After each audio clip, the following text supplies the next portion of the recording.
Day 48 of 365 Bible Stories. When the brothers returned to Joseph, they fell at his feet. "We cannot prove that we are innocent," Judah said, "so we are now your slaves."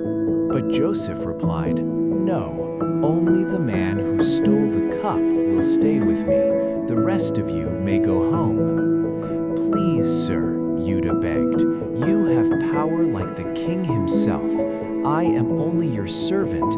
Do not be angry if I speak. We are 12 brothers. 2 of us are the sons of Rachel, my father's favorite wife. My father loves those sons deeply.